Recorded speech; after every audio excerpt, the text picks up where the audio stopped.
শ্রীনগর থানা এলাকায় একের পর এক চুরির ঘটনায় সাধারণ মানুষের মধ্যে উদ্বেগ বাড়ছে। কয়েকদিন আগে আনন্দনগর গার্লস হোস্টেল এবং আনন্দনগর রামকৃষ্ণনগর আশ্রমে চুরির ঘটনার পর এবার ফের চুরির শিকার হলো আনন্দনগর ৫ নম্বর পাড়ার একটি বাড়ি। অভিযোগ, শুক্রবার গভীর রাতে স্কুল শিক্ষক ভূপেশ দেবনাথের বাড়িতে ঢুকে দুর্বৃত্তরা প্রায় ১০ ভরি স্বর্ণালংকার, ২টি মোবাইল ফোন এবং নগদ ১০,০০০ টাকা চুরি করে নিয়ে যায়। ঘটনার খবর পেয়ে পুলিশ ঘটনাস্থলে পৌঁছে তদন্ত শুরু করেছে। এদিকে একের পর এক চুরির ঘটনায় ক্ষোভ প্রকাশ করেছেন স্থানীয় বাসিন্দারা।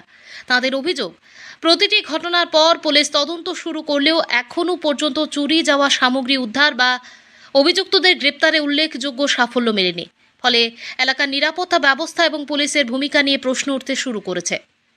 স্থানীয়দের আরও অভিযোগ, রাতে টহল ও নিরাপত্তা ব্যবস্থায় গাফিলতি রয়েছে। তাদের দাবি, রাত ১০টার পর থানার দায়িত্বপ্রাপ্ত ঊর্ধ্বতন কর্মকর্তাদের সঙ্গে যোগাযোগ করাও কঠিন হয়ে পড়ে, যার ফলে জরুরি পরিস্থিতিতে সাধারণ মানুষ সমস্যার মুখে পড়ছেন।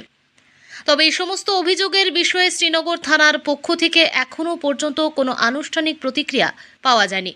ফলে চুরির ঘটনাগুলি দ্রুত তদন্ত ও দোষীদের গ্রেপ্তারের দাবিতে এলাকাবাসীর উদ্বেগ আরও বাড়ছে। ব্যুরো রিপোর্ট, প্রতিদিন ত্রিপুরা।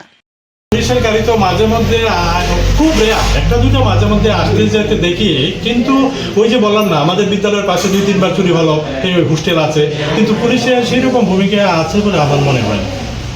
কারণ এই হোস্টেল যে চুরি হয়েছে সেখানেও দেখেছে, তারা বলে তো সিসিটিভি ফুটেজও নিয়েছে, কিন্তু চুরের কোনো বার্তা নেই, চুর ধরা পড়েনি।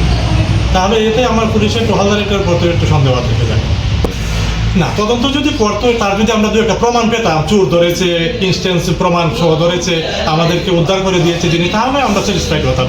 ওই এমন কোনো নজর দেখা যায় না।